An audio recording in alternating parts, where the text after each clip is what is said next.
Entergy is proud to support programming on LPB and greener practices that preserve Louisiana. The goal of our environmental and sustainability initiatives really is to ensure that our kids and future generations can be left with a cleaner planet.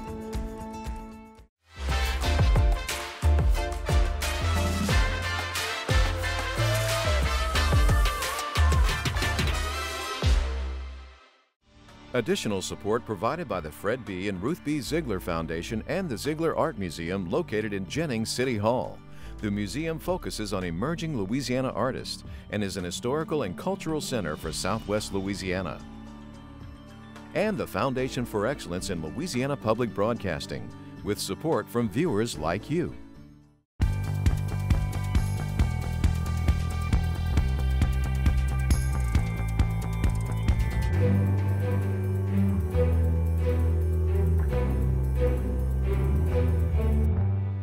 Right now, our only discussion should be how are we going to manage this public health crisis together?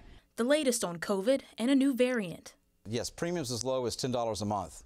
A helping hand and deadline to get health insurance. If we do nothing in the next 50 to 100 years, there won't be much of wetlands left. After 91 years of coastal erosion, scientists found a way to reduce land loss. To offer my condolences to the family of all the victims of violence in our community.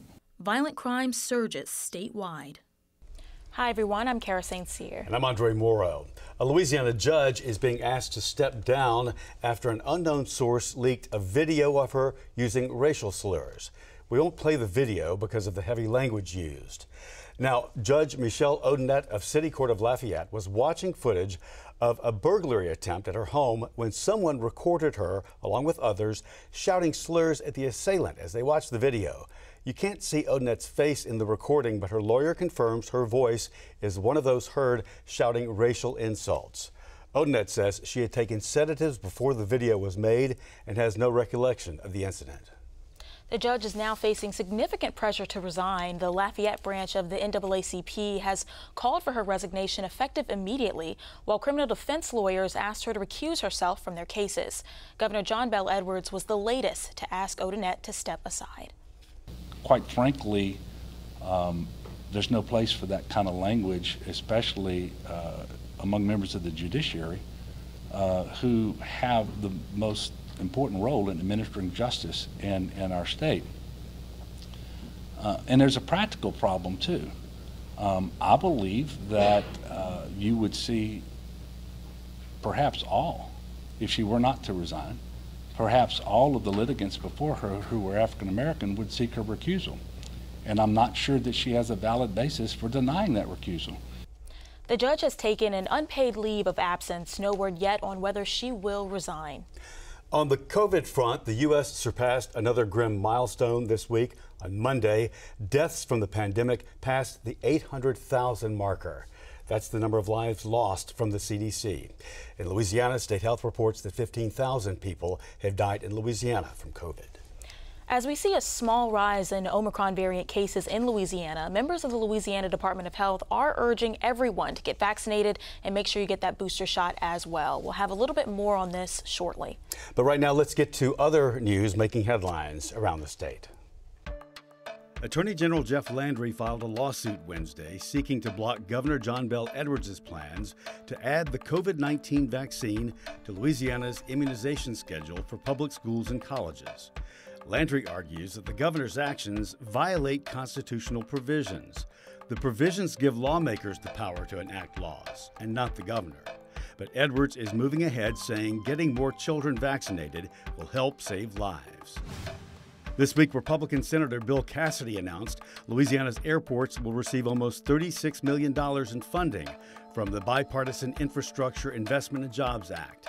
This amount is in addition to the annual funding Louisiana receives under the Airport Improvement Program. A federal appeals court panel on Wednesday lifted a nationwide ban against President Joe Biden's vaccine mandate for healthcare workers. The decision by the New Orleans-based 5th U.S. Circuit Court of Appeals kept a preliminary injunction in place for 14 states that had collectively sued in federal court in Louisiana. A federal grand jury has indicted a former police chief and current council member from Tangipahoa Parish. Amite City Councilman Kristen Hart and former police chief Jerry Trebona are accused of buying votes during a 2016 election. They have both been charged with multiple counts of buying votes in both the primary and general elections in the parish that year. Louisiana is among 8 states recently added to the 19 where students receiving Medicaid will automatically qualify for free or reduced-price school lunches. The U.S. Department of Agriculture says the 27 states now involved represent about 75% of students nationwide. After almost a decade of toxic sulfur dioxide emissions in St. Bernard Parish, federal regulators are taking steps that might finally force Louisiana and Rain Carbon Inc. fuel plant to clear the air. The Environmental Protection Agency says the parish's air quality has failed to meet federal standards since at least 2013, largely due to emissions from that plant. The governor and state legislative leaders are close to a deal that would allocate $27 million in federal pandemic aid to help pay for a portion of the renovations to the New Orleans Superdome. The Edwards administration says the state's contribution to renovations is critical to reaching an agreement with the Saints that keeps the NFL team in the state for decades. The new arrangement would have the state contributing $54 million of the $450 million in stadium improvements.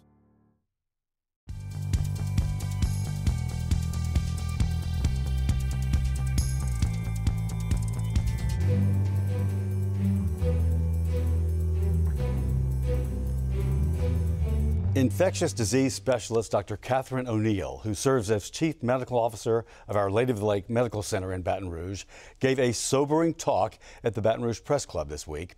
The topic, COVID and public perception. You will hear more than 6 minutes of what she said. She lays out what we haven't learned, what we still need to do, and what will ultimately take COVID down. We participated in some of the most groundbreaking clinical trials that you will ever see. We gave monoclonal infusions. We swore they worked. They don't. We gave high antibody level monoclonal infusions. We swore those would work. Paper today says they don't. And we participated in all those trials because we are one of the top enrollers in Louisiana and in the United States for some of these COVID studies. We're proud of that because that knowledge is what helps people in the northern parts of the United States right now know that they can stop using those drugs and focus on something else they're not working. So what's a public health crisis? Because I think that just like an epidemic and a pandemic, a public health crisis is something that we have in books but we don't talk about very often. So a public health crisis is something that affects the health of everybody, of your whole community. It affects you from a health perspective, and by and large it affects you from a family perspective, and by doing that it affects the economy.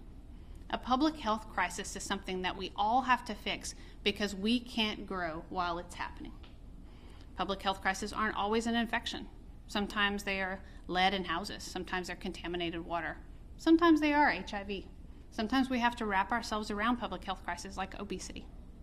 Because if we don't all start to fix it, we are going to have very sick people who can't get through a pandemic. We have had a really, really hard time explaining this to people, that this is everybody's problem, right? And I would think that the biggest mistake that we have made is not saying that every single day. And that's where we see the vaccine debate come about. When I bring my kids to the doctor, I don't ask my pediatrician what the evidence is behind the vaccines that they get. My doctor's doing what I need to be safe, and I need to go to public school, so my kids are going to get their vaccines, right? All of that evidence that gave my kids their polio vaccine and their MMR and their Tdap and their flu shot all came way before me, and I don't question it. They all came from public health crises that were fixed by vaccination. And the whole community wraps themselves around those public health crises today, but we just don't realize we're actively participating because we have a vaccine schedule. We just go ahead and we get it. But when you ask somebody, are you going to get your COVID vaccine? That becomes an individual choice. Am I going to get it? Am I going to go onto the computer and schedule it? I don't go to the doctor anymore. I go to the doctor once a year. Maybe I don't even have a primary care doctor. We kept saying that during the pandemic. Talk to your primary care doctor. Most people don't have one. I went to the public health department to get my vaccines as a kid. My mom rolled us right next to the library to the health unit, and a whole bunch of kids stood in line, and we got our vaccines because we were doing it as a community. but it became, for some reason, an individual choice. And that's not what vaccinations are about, and that's not what a response to a public health crisis is. It's not an individual choice, because our economy is a collective thing, and our health is a collective thing. So where are we today? We're in the middle of a public health crisis, still, one of the longest pandemics we've ever seen. We have tools and we have treatment, but we have to take the next steps. We are at the level in which we have to take what we learned and we have to apply it now to get out of it. What are we going to do? Other epidemics and pandemics that we've had and our response to public health crises before, and that is the Louisiana state law that requires vaccination before you go to school. And these are the vaccines that you have to enter the public school system in Louisiana, and every single state has a list just like this. That is because collectively, the United States decided many years ago that we would no longer have polio wards, and we would no longer have kids who had measles and mumps. We would no longer have kids who were forever changed because of meningitis due to mumps. It is a horrible disease. And yet I will tell you that less kids had polio, less kids were on an iron lung than we have seen kids die of the pandemic so far. Polio wards were only in large cities. We have had a COVID-19 ward in every single hospital, in Louisiana, in every single hospital in the United States. This is far worse, but our knowledge of it is not. We're still not thinking of it the same way. The death rate of people who were admitted to just our hospital during this pandemic of COVID-19, and you will see that the lowest we ever got was 8.5%. Most of the time when people came into the hospital with COVID-19, the first thing we told them is that you have about a 20% chance of dying just by being here with COVID-19. This is as serious as it gets. We're still not treating it that way. We've not thrown the resources, we've not thrown the care and the thought. We have not learned our lessons yet and then applied them to prevention, like we have done with heart attacks and cancer and even diabetes. We had an entire pandemic wreck this country, and we weren't ready for the next one. We weren't ready medically, and we weren't ready socially. We weren't ready to just do the next thing, to take our lessons learned, and to make some action. And so now I ask you, as we embark on 2022, because I'm not talking about the next generation, we have to get through the next year. What are we going to do to take our lessons learned and do better next year? Now we have Omicron. And I grabbed a couple of updates on Omicron from the news last night. One of the overarching things that I saw was Omicron, much more infectious, but mild cases. How do we know that it's mild? And what is mild when it's 2% mortality? Is it 1%? Does that mean that 500 people will die a day from COVID after this? Because that is a horrible virus, something we have never seen except for COVID-19. When we talk about these things, and when we look at what people are saying and where we should go, we have to remember to pay attention to the educators, the people who are advocating for public health crisis management. We have to not let influencers, people who are not experts in the disease, people who are not subject matter experts, come into our state, into our Twitter, into our social media, and give us information that makes us think that we are going to be okay in 2022 without using the lessons we have learned. Right now, our only discussion should be, how are we going to manage this public health crisis together? How are we going to get vaccination across our entire population so that we can see what happened in 2009 happen again? WHO declared the swine flu pandemic over 1 year after it began. We're 2 years in with no end in sight. We are going to have to make movements together as a community to end it, and I know what we can do. It's this simple. We are going to continue to wear masks when we have elevated rates, and we're going to vaccinate our entire population. And when that happens, we will see a pandemic turn into an epidemic. And that is science. That is not being influencing. That is just fact. And late yesterday, New Orleans expanded indoor vaccine or negative test requirements to children ages 5 to 11, and public schools there are mandating vaccines now for students ages 5 and up. Mayor LaToya Cantrell says all this in response to rising cases and the upcoming Mardi Gras season.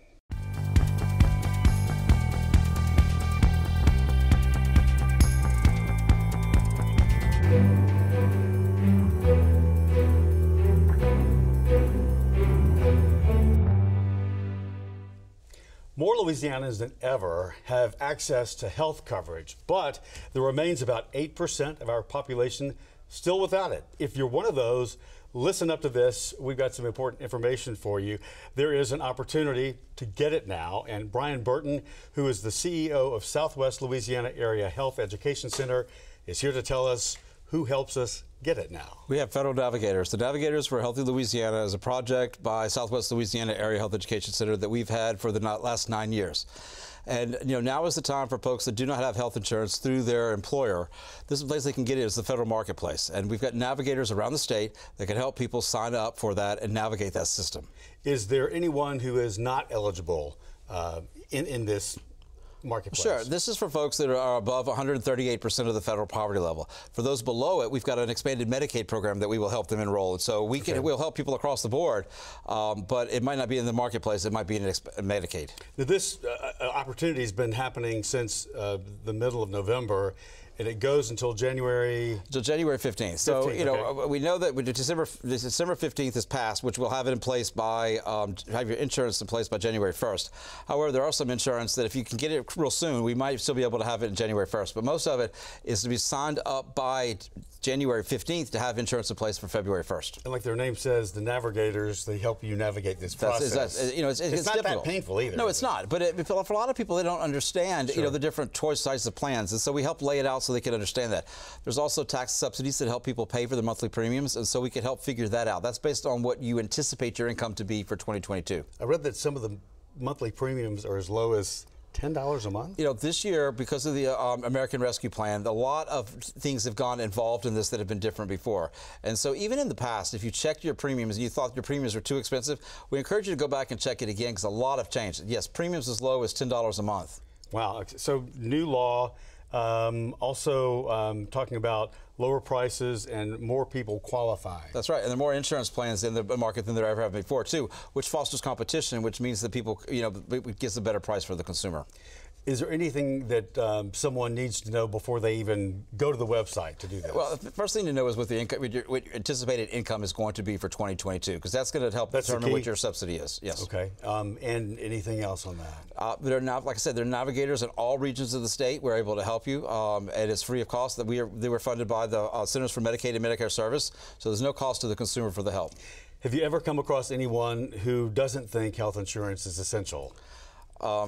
Not after they've been in a major accident or something like that. It's the #1 cause of bankruptcy for folks in Louisiana. So we just having that protection is very important. But this protection wasn't always so easy to get at all. No, it wasn't. Maybe easier now than ever? Now than ever, more easier than ever, and more affordable than ever. And your services, your company and the navigators, they work together to make this. That's right. We do that. We work with we've got partners around the state that can also help as well. So.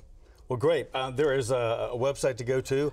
I'll give people that. You want to give it to them? Sure. It's getcoveredla.org. All right. Or they can call us at 1-800-435-2432 or 1-800-435-AHEC. Okay, AHEC. Got it. Hey, nice to see you. Nice to see you. Thank you very much. Thanks so much. Appreciate the info. Perfect.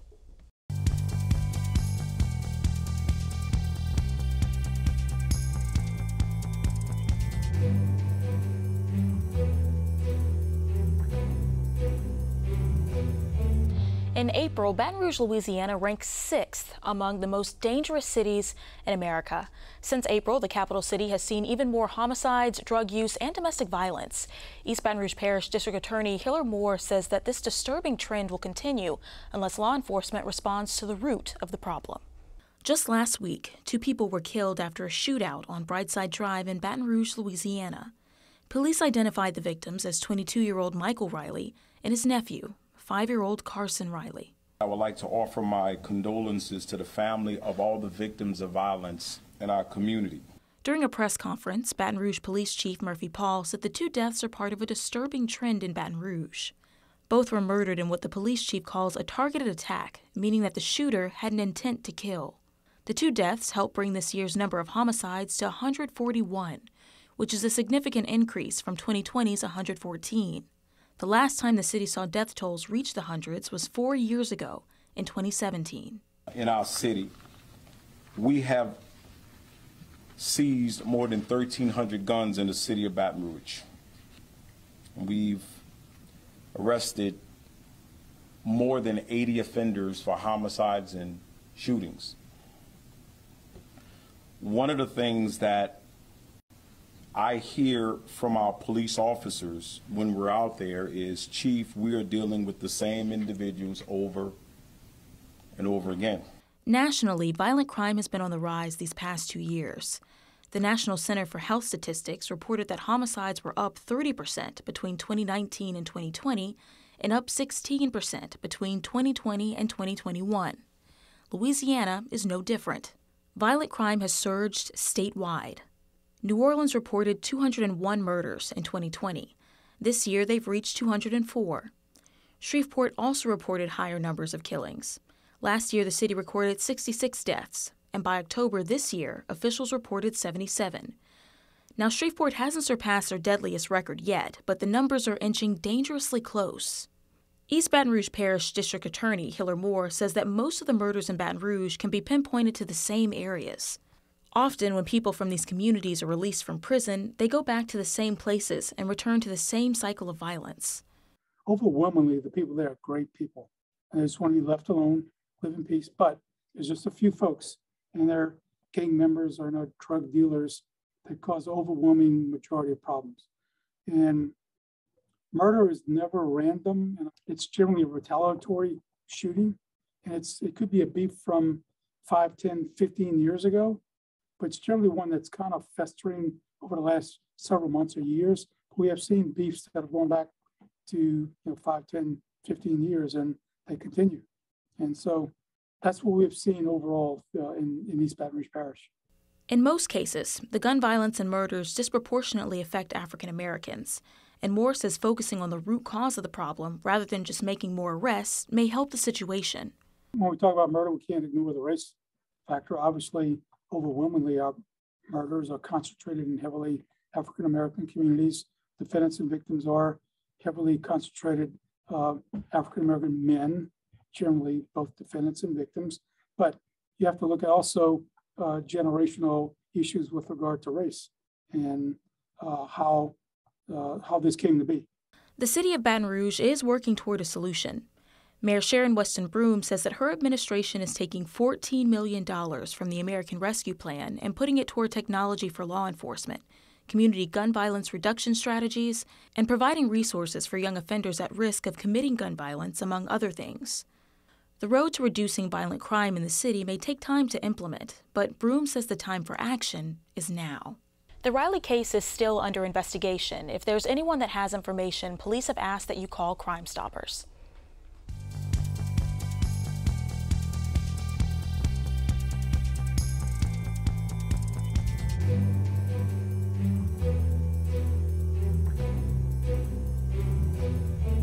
If you look at pictures of Louisiana's coast from the 1800s to now, you can see a drastic change in the state's landmass.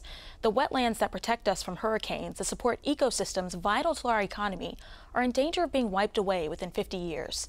But that doesn't have to be our future.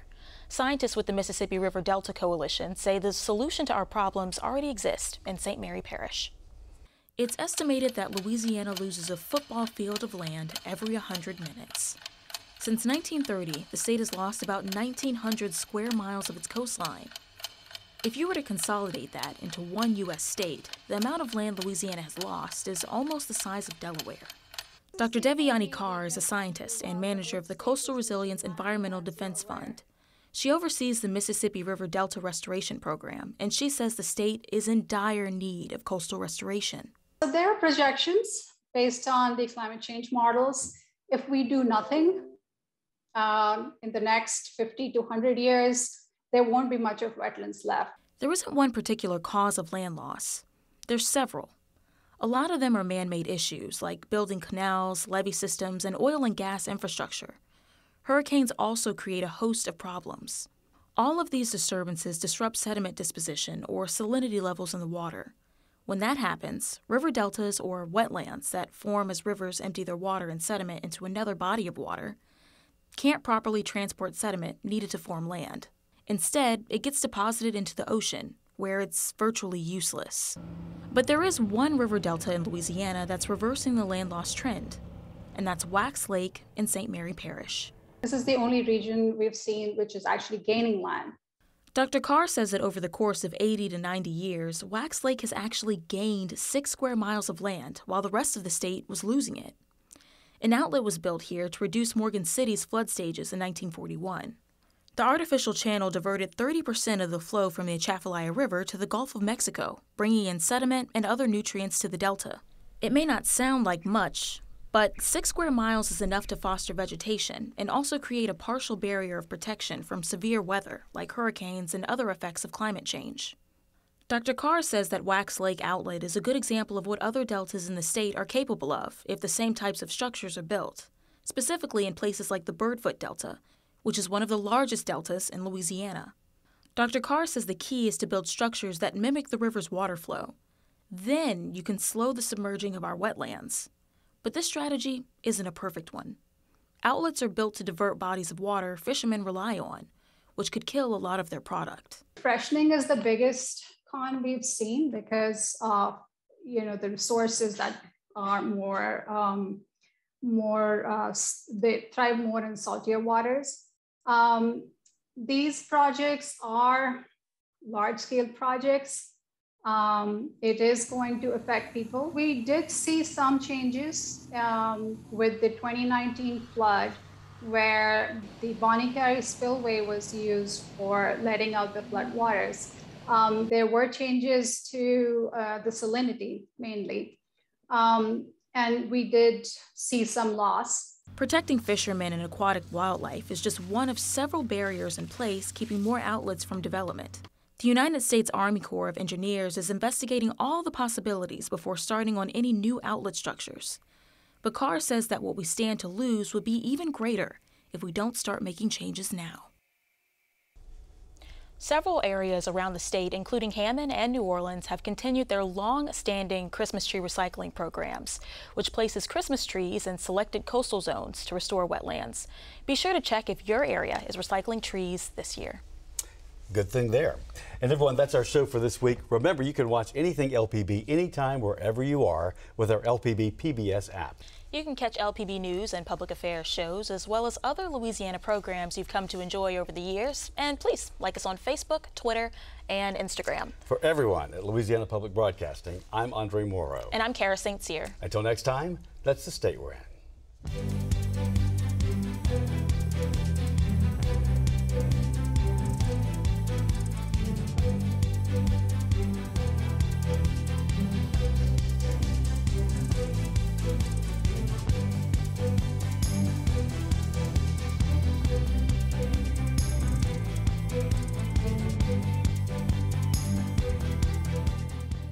Entergy is proud to support programming on LPB and greener practices that preserve Louisiana. The goal of our environmental and sustainability initiatives really is to ensure that our kids and future generations can be left with a cleaner planet.